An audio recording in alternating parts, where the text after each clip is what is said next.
एक छोटा सा गांव था जिसका नाम शांतिपुर था। गांव का माहौल हमेशा शांत और सुखमय रहता था, लेकिन एक दिन सब कुछ बदल गया। गांव में एक लड़की रहती थी जिसका नाम काव्या था, जो अपने माँ बाप के साथ ही रहती थी। काव्या एक सिंपल और प्यारी लड़की थी, लेकिन एक दिन उसके साथ कुछ ऐसी घटना घटी जिसके बाद वो पूरी तरह से बदल गई। हुआ यूं कि एक रात काव्या अपने कमरे में सो रही थी, तभी अचानक से उसे एक अजीब सी आवाज सुनाई दी।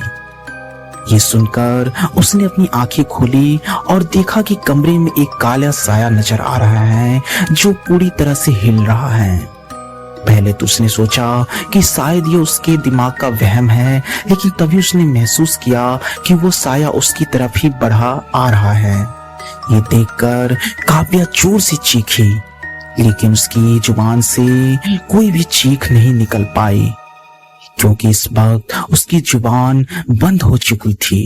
ये देखकर उसे और भी घबराहट होने लगी और डर तो हो ही रहा था। तभी उसने देखा कि वो साया अब धीरे धीरे उसके पास आ चुका है और पास आकर वो उसके शरीर में समा गया। अगली सुबह काव्या का व्यवहार बिल्कुल अलग था। वो चुपचाप थी और उसकी आंखों में एक अजीब सी चमक थी। उसके माँ बाप को लगा कि शायद वो बीमार है, इसलिए उन्होंने गांव के विद्या को बुलाया। विद्या ने काव्या का इलाज करने की कोशिश की, लेकिन कुछ असर नहीं हुआ। काव्या के व्यवहार में और भी ज्यादा चेंजेस आने लगे। कभी कभी वो अजीब सी भाषा बोलती जो किसी को भी समझ में नहीं आती थी।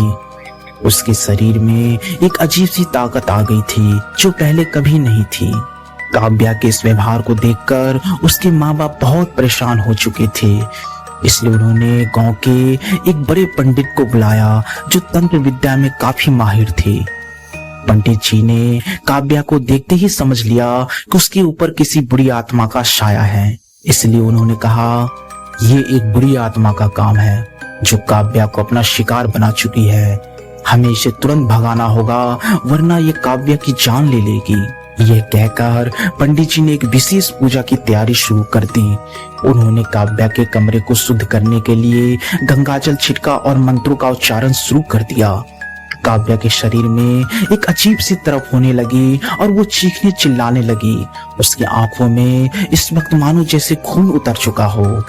उसने पंडित जी को देखकर एक धमकी भरे स्वर में कहा, तुम मुझे यहाँ से नहीं भगा सकते, ये मेरी जगह है और इसकी रूह अब मेरे कब्जे में है।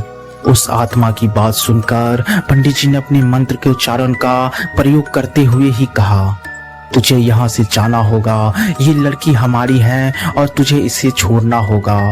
और फिर यह कहकर पंडित जी ने मंत्रों का उच्चारण और तेज कर दिया, तो वही काव्या के अंदर जो आत्मा थी वो चीख मारने लगी, चिल्लाने लगी और अपने शरीर को यहाँ वहां पटकने लगी। और फिर थोड़ी ही देर में उसके शरीर से काला धुआं निकला। पंडित जी ने उस धुएं को पत्थर में बंद कर दिया और कहा, ये एक बहुत शक्तिशाली आत्मा है। अभी के लिए तो मैंने इसे पत्थर में बंद कर दिया है, लेकिन इसे पूरी तरह से मिटाने के लिए हमें और भी शक्तियों की जरूरत पड़ेगी। फिर आगे पंडित जी ने कहा, हमें इस बुरी आत्मा को पूरी तरह से मिटाने के लिए एक प्राचीन मंदिर में जाना होगा और वहां पे एक विशेष पूजा करना होगा। और ये मंदिर गांव के कुछ ही दूर में है, वहां हमें इसे हमेशा के लिए बंद कर सकते हैं। काव्या के माँ बाप ने पंडित जी से कहा कि वो उनके साथ चलेंगे। ये सुनकर पंडित जी ने उन्हें भी साथ चलने को कहा, जिसके बाद पंडित जी, काव्या के माँ बाप और कुछ और गांव के लोगों ने मिलकर ये यात्रा शुरू कर दी। यात्रा काफी खतरनाक और डरावनी थी, क्योंकि रास्ते में कई सारी मुसीबतें आ रही थी।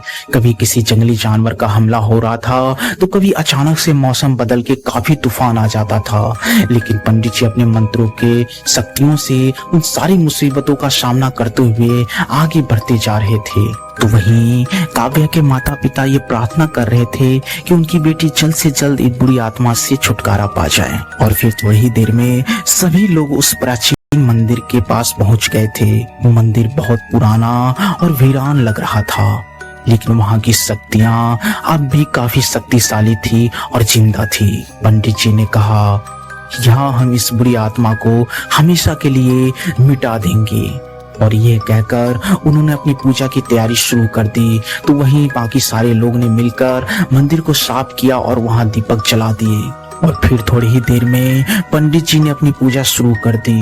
उन्होंने गंगा जल, रुद्राक्ष और मंत्र का उच्चारण शुरू कर दिया। तो वहीं वो बुरी आत्मा फिर से काव्या को तंग करने लगी, जिसके बाद काव्या जोर से चीखने चिल्लाने लगी और अपने शरीर को यहाँ वहां पटकने लगी। ये देखकर उसके माँ बाप काफी परेशान हो गए और उसी परेशानी से उन्होंने पंडित जी की तरफ देखा। तो पंडित जी ने कहा, आप लोग घबराइए मत, हम जल्द ही इस बुरी आत्मा को मिटा देंगे। और फिर यह कहकर पंडित जी ने जोर जोर से मंत्रों का उच्चारण शुरू कर दिया।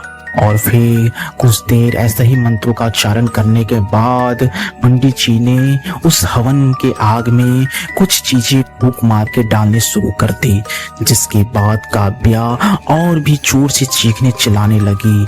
उसकी पूरी चीख वहां पे मानो गूंज रही थी। और फिर थोड़ी ही देर में उसके शरीर से एक काला धुआं निकला और उस हवन की अग्नि में समा गया, जिसके बाद काव्या मानो बेहोश सी होकर वहीं पे गिर पड़ी। ये देखकर काव्या के माता पिता उसे तुरंत उठाने लगे। और फिर थोड़ी देर के बाद जब काव्या ने अपनी आंखें खोली तो अब वो नॉर्मल हो चुकी थी।